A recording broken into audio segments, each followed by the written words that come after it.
Wagwan people. So you see some things here on the screen. All right, we got flour, sugar, butter, egg yolks, whole eggs, lemon zest, water, and salt.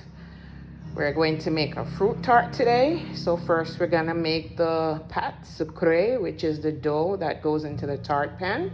So into the mixer bowl first goes the sugar and the zest. And then we're just gonna mix that up a bit. Okay, so now we have all the dry ingredients in the mixer: the sugar, the zest, the flour, the salt. We're gonna blend in the butter. Now the butter should be a little bit softened, so you can probably take it out before you start, and then cut it up in small cubes like I have here, and then add that in and mix it in where it looks like rolled oats, similar to making a pie crust somewhat. And we're just gonna keep mixing a fine or coarse meat look. Okay, so now we have everything combined, all the butter mixed out. We're gonna add the eggs and the water. Add one more thing of eggs here. Well, it's already coming together, but it's a nice texture. Okay, so I have basically scraped it down and it's now stuck together. So I'm gonna take it out, put it on a floured surface and roll it out into a disc, and then wrap it with saran wrap and let it chill for a few hours, for at least 4 hours. All right, so since I'm a one-man show here, I need to catch up my camera and hopefully you can see. So I have some flour on my silicone mat and I'm squeezing this together. Make sure it comes together.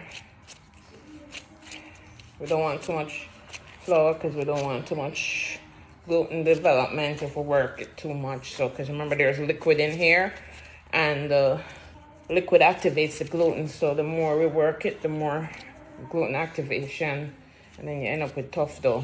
We don't want that. We want nice flaky pâte sucrée. Okay. So now I have a disc. Can you see that? And I'm just gonna wrap it in plastic wrap and put it in the fridge to get cold. And that's it. That's the dough. There you have it, wrapped and ready to be chilled.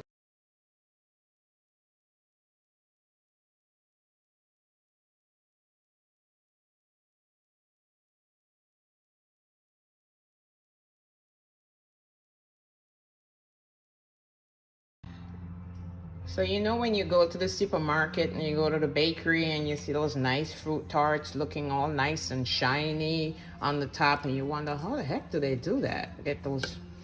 So this is what they use, or something like this. So in the pot I have some apricot preserves, 250 grams to be precise, about 9 ounces. And then to that, I'm going to add about 1/4 cup of water, or 60 grams of water. And then I'm going to stir on the fire in the pot. Bring it to a simmer and stir until it's melted and it's reduced and slightly thickened. And then once that happens, I'm going to run this through a fine sieve to get out all the fruit bits, because we want a clear, thick liquid to use to paint the fruits to get that nice shiny glaze.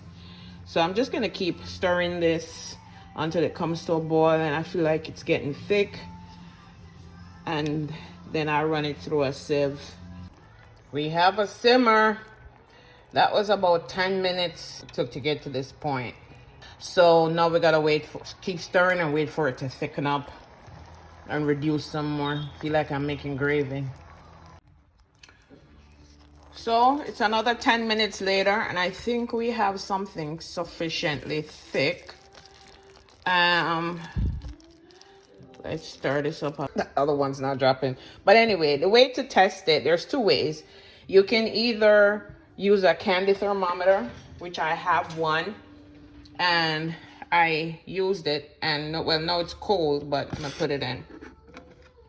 So I had my mixture just above 200 degrees Fahrenheit, which is just before the softball stage, sticky, almost like syrup. Because cooking sugar is very tricky. So you don't want to get it too hot because you don't want to form candy.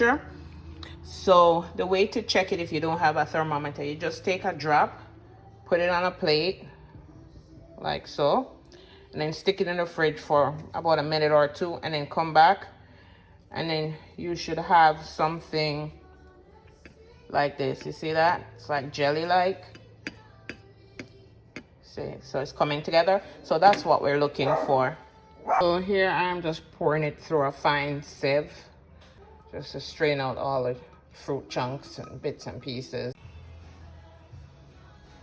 So here you have it. That's what's left after we strain. And then you have the syrup. All right, set that to the side.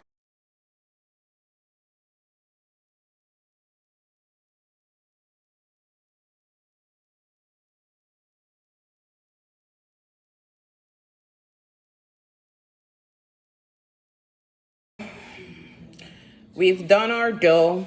We're back to assembling our fruit tarts. We did the dough, we did the pastry cream, and we did the glaze, which is the apricot glaze. So now I have taken the dough out of the fridge, and I'm going to attempt to roll it out and line my tart pans and blind bake them until they're done, however long that is. We're gonna find out. And then we're gonna fill them with the pastry cream and decorate, and well, fill them with the fruits decoratively, I hope. And then we're gonna eat it. So let me show you my mise en place. So that's our pastry cream on a tray, lined and covered with plastic wrap. Plastic wrap touches the top so that it doesn't get a skim on the top, a film on the top. And then this is the bowl that I'm going to put the pastry cream in, re-whip it to get it back to the right consistency. And then I'm going to put it in a piping bag and use that to fill tart shells. So peas, you wonder what the heck am I doing with peas? I have not gone crazy. So the peas, that's what we're going to use to weigh down the dough while we're blind baking the tart crust. I'm going to use blueberries, mandarins, strawberries, raspberries, kiwi, when we all get done. And here are my tart pans. They're removable bottom, so it should be easy to get the tart out once it's baked. And of course we have our trusty utensils, a spatula for stirring my apricot glaze, a pastry brush for brushing the fruit, a rolling pin for rolling out the dough, and our trusty dough. So the dough is still a little bit hard after coming out of the fridge, so I'm just working it gently just to soften it up. I've seen different ways to do this. Some people choose not to roll it out, but just to press it into the pan and just use their fingers to form it into the pan. That may be what I end up doing, but I'm gonna try this. Let me flour my rolling pin as well. Okay? So we're just taking the rolling pin and just gently taking off a little aggression on the dough here. I'm not mad. Look at me. I'm smiling. I'm not mad. Just getting out a little stress. Okay. And from time to time, you lift it up. And maybe even flip it over. And make sure it doesn't get stuck to the board here. Let's add a little bit of flour. Okay, it's getting soft now. Let's see. They said it should be about 1/8 of an inch. So let's lift this up. From what I have learned so far, this dough is pretty resilient and it can stay frozen for quite a while, refrigerated for a couple of days and what. All right, so no, you're not seeing things. I changed to a bigger rolling, silicone mat. Please forgive me. I just forgot that I had this bigger one. I don't know what I was thinking. But anyway, oh my God, I'm sweating like a pig. That's why I don't have my jacket on. So I found a saucer that I have that's just a little bit wider than this pan, so I can use this as my guide to cut the dough. So I'm gonna try that. Listen, y'all, I'm learning just like you're learning. So don't feel bad. We all gotta make a few mistakes before we get it. Not too hard because I don't want to cut my silicone mat. Okay. So that's one.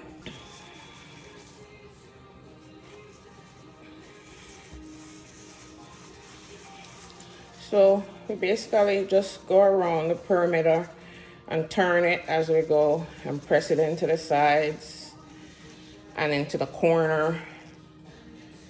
Don't worry about the piece over the top because we're gonna cut that off. Okay. And we just press it around, and then this is pretty soft by now, so I can just easily peel off that excess like so. And if you have any, so it looks like this, if you have any spots that look like they're not or thin enough or too thin on the bottom or the sides, just put a little bit. Like I said, this dough is forgiving. Put it like I saw, like I have this spot right here that's a little bit thin, so I'm just put a little piece, press it in. It's gonna be covered up with pastry cream anyway, so we have the first one done. Put a little bit more flour. Okay, because I think I need to flatten out this some more, this part. I'm trying to turn water into wine here. Well, we're gonna try. Okay, so you can see there's a piece of the dough right here that's not part of the circle, but we're gonna make it work. Circle. I did the geometry. Don't be fresh. I know what a circle is. So it could be a partial circle. There goes my circle. All of y'all were doubting my competence whether I could make a circle. There goes my circle. So y'all get the drift? Or is that Jamaican speak? I don't even know anymore. I'm so confused. Intertwined cultures. I don't even know anymore what's Jamaican, what's American. I'm so confused. I still spell stuff the English way sometimes. I look at it and I was like, okay, is that the English way or the American way? I don't even know. I said, well, hopefully somebody will figure it out, the reader, because I can't anymore. I didn't have to grease these pans or anything because the dough has a lot of grease in it. So you just put it in there directly. Hopefully, by the time I film my next video, I'll have my tripod so you can see exactly what I'm doing. See, look down into the nonsense I'm doing here. But anyway, let's do the best we can with what we have for now. And if anything is not clear, just send me a message and we'll figure it out. That's what learning is. You gotta ask questions, you gotta make mistakes, and then you learn. They're not mistakes, they're learning opportunities. Right? So here's number 3. New flour. That's how I saw them doing it. How do I look? How do I look? Ooh, it's professionals. All right, yeah. Okay, and of course, give it a nice smattering of flour. Okay. So remember, we gotta keep turning the dough 90 degrees each time you roll it so it doesn't stick. Keep rotating it and even flipping it if you have to, so you don't, you know, I used to have some elastic band things that I would put on the edge of my rolling pin so I could make sure the dough was rolled evenly, because it would just sit here and make sure the rolling pin sits at the correct height all over. God knows where they are. They're somewhere. I just buy stuff and then I use it, then I don't use it, then I use it, then I don't use it, and And I don't know where it is. It's put up carefully somewhere, I'm sure. Let's put that little smithering there. Ooh, ooh. Okay. Okay. Yeah, sometimes the dough gets stuck to the rolling pin, and then it forms indentations in your dough that you're rolling out. So scrape it off every now and again and give it a nice smack with flour. Okay, I think that's thin enough. All right, circle number 4. Because there's a few different subtle differences between a tart and a pie pan. It's not just the fact that the tart pan usually has straight sides, and the pie pan usually is at an angle like so. But usually tart pans have a removable bottom. It's easier to remove shell from the pan, because right now we're just gonna bake the shells and then fill them with the pastry cream, which is already cooked. If you saw my pastry cream video, you'll see how that's made. It's really simple. So there you have it, our dough ready to be baked. So now we're ready to go in the oven. So once I lined the pans with the dough, I cut a piece of parchment, a rough circle. Yeah, I have challenges with circles. So I cut a piece of circle in the parchment, put it in the bottom of the pan, the tart pan, on top of the dough, and then put the peas on top of it so that the peas won't be directly on the dough, because I'm not trying to make rice and peas with patsakuri. Just trying to get some dough baked here. All right, so we're going in the oven. I'm gonna check it in 15 minutes. I'll be back. Okay, so 18 minutes later, it looks done to me. Gotta let this cool. I'm looking for that golden brown color there. See that? Yeah, it looks done. You see that stupid dough trying to rise up there even though the peas are on top of it? What's wrong with this dough? I'm gonna put it back in for another couple minutes. I think that's sufficiently done. I added another 3 minutes, so I baked it for 21 minutes total. So now I'm gonna allow those to cool, and then I'm gonna prepare the pastry cream, and the fruits I already did, but if you haven't done them before, then you can cut them up now.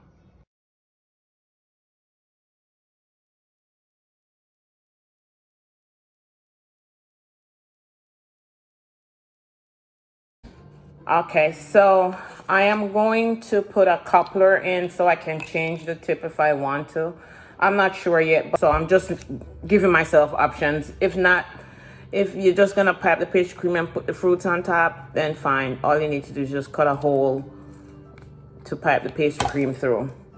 So, but anyway, when we get to cake decorating, you're gonna need to learn to fill a pastry bag with a coupler and a tip. So you cut the hole off, you have the coupler here. You put this side in the bag, push it down. Okay, so I didn't cut my hole big enough, so I gotta cut off a little bit more. Okay, I'm gonna cut off a tad bit more. It's better to have less than more, because once you cut off too much, you gotta start all over. So I'm using a star tip, a number 21. The front looks something like, I don't know if you can see that, maybe like this. Anyway, it has prongs that look like a star with more prongs than normal. So I put the tip over the coupler and over the plastic bag like so. See that? And then I take this other part, the ring, and big part over, small part going away from the bag. So you put it over, and then you just tighten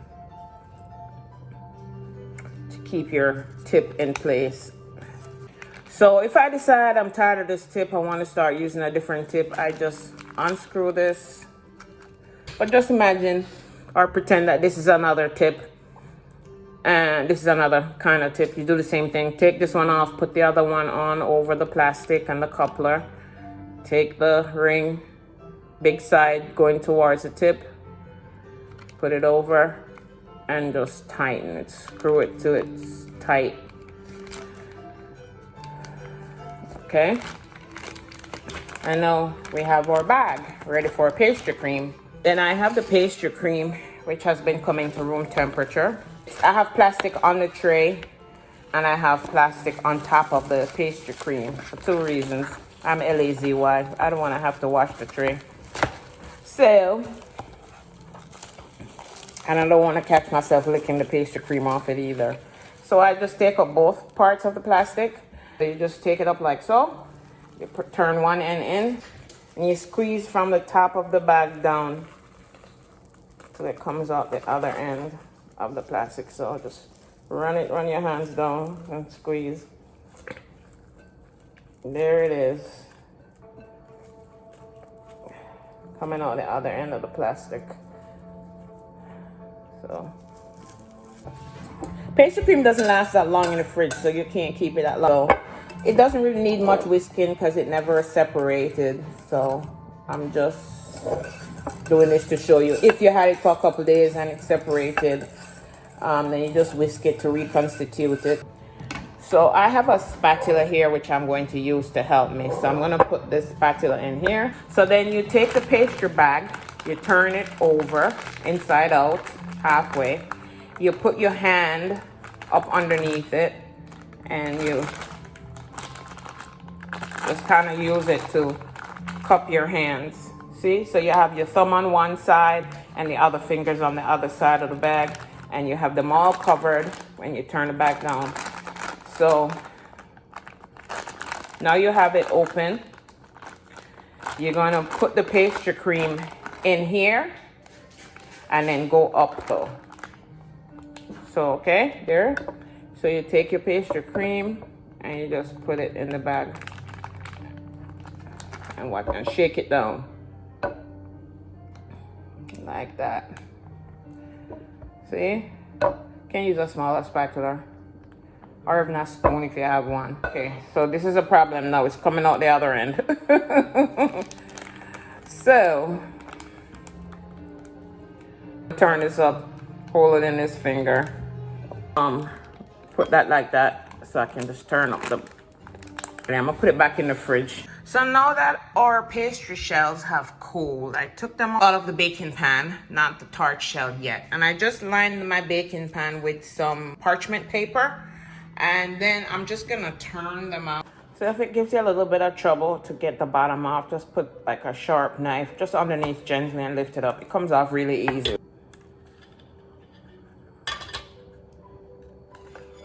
Oops. So here you have it. Some I have up, some I have down, so you can get the drift. Right there. There's the bottom. Hard. Don't want it too hard because we don't want to break out anybody's dentures. Okay, and there is the inside. Didn't do too badly here, did we? I'll just show you what I did with the fruit. So for the strawberries, I just sliced them like this. Like this. Cut off the bottom and just slice them thinly. And then for the blueberries, I just washed them and that's it. And I picked if they had stems on them. For the kiwis, I cut them in half and then sliced them up. Same thing. I cheated. I didn't supreme my orange. I bought some mandarins in a can. And I have some raspberries. All right. So now is the moment of truth. I think they're sufficiently cooled. And then I'm going to fill each one with the pastry cream. And then we're going to do a design with our fruit. And the recommendation is that we fill from outside in. So I'm just going to pipe this pastry cream. Just squeeze gently on the bag. Go around in a circle. And there. Okay. Let's move on to the next one. There's a recommendation that if you don't want the pastry cream to make the bottom of the crust soggy, you can line it with white chocolate, or you can take an egg white and paint the bottom and then throw it in the oven for a couple minutes and let it dry, and then fill it with the pastry cream so the egg white forms a barrier between the pastry cream and the crust. So I'm gonna do the white chocolate one because I have some white chocolate already in the bag, so I'm just gonna heat it up and use it on the rest of these. So I have some white chocolate that I melted in another pastry bag with a small hole in the tip. So I'm just gonna take it and pipe a little bit into the bottom of the pastry shell, just to form a barrier for the pastry cream. So I think that's enough. That's how much I have on there. I'm just gonna take my offset spatula and just smooth it out.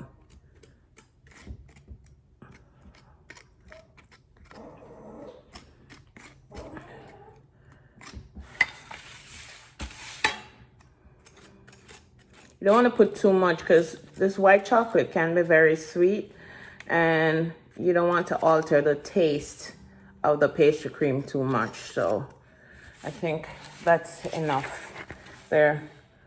So I'm gonna just let that dry for a minute while I do the others. The same process. So I just take my spatula and just spread it like this.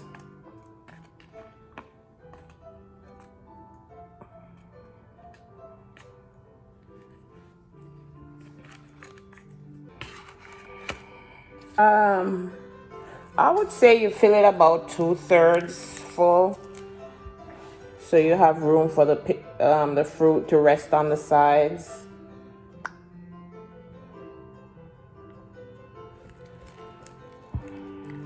Now, this is not something I would try to do all in one day. I'll be honest with you. Unless you have a lot of energy. I'm just gonna refill the bag here. I wouldn't try doing all this in one day. I would do the dough one day, let it cool. It said 4 hours, but maybe an hour in the fridge would be enough for it to cool. And while the dough is cooling, you do the pastry cream, and you put that to cool. And then you do the apricot glaze.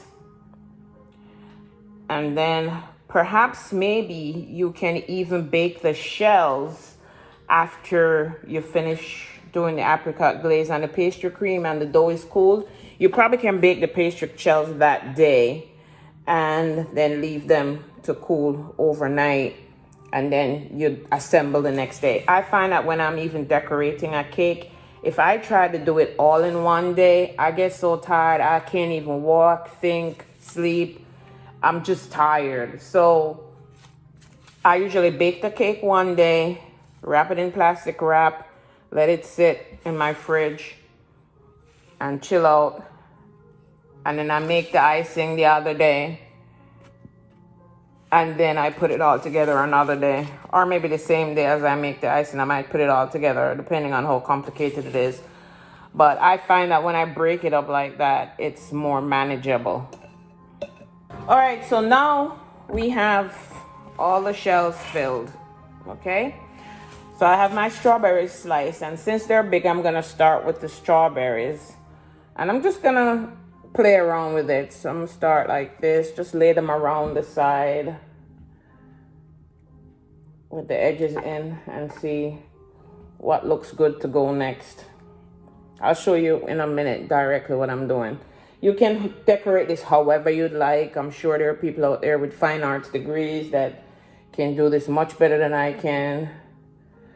I'm just going how I do that. So this is what I have so far. Okay. Then I think maybe I'm gonna put some red. Some green, some kiwi in between. So I'm gonna do like so. So now I have kiwi. I think I'm gonna go with some yellow now. The mandarins. And then I have the blueberries, which are nice fillers. That's what I have so far. Okay guys, I've finished 3. I tried 3 different ways to do it, but you can play with this, do whatever you'd like. It's really up to you. This is it.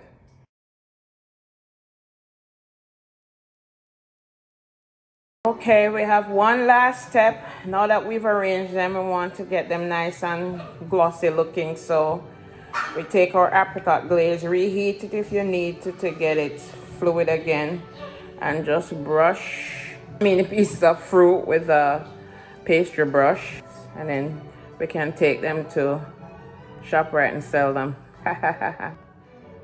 And I believe brushing it with this glaze also makes the fruit last a little bit longer if you have these stored in your fridge. I don't see these being around my house for very long. Get the drift? Ah. So that's number 1. We'll call that strawberry burst. This one we'll call kiwi delight. And this one we'll call everything delight. Anyway, there you have it, guys. Thanks for hanging with me. This one took a little bit longer, but it's worth it in the end. This is something I haven't done since I've been doing these videos. I haven't tasted anything I've made, so I hope my false teeth don't break out this time. Mmm.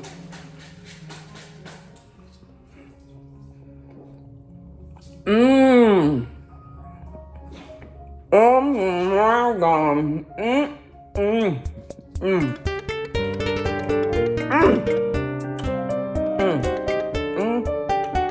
Guys, this is so good, and it's not super sweet. The crust is nice and crunchy, and the fruits are nice and fresh. The glaze is not too sweet either. I've seen some people put brandy in their glaze. I have some glaze left and some pie shells left. You never know what's gonna happen next. Anyway, thanks for joining. Walk good. Walk good. See you next time.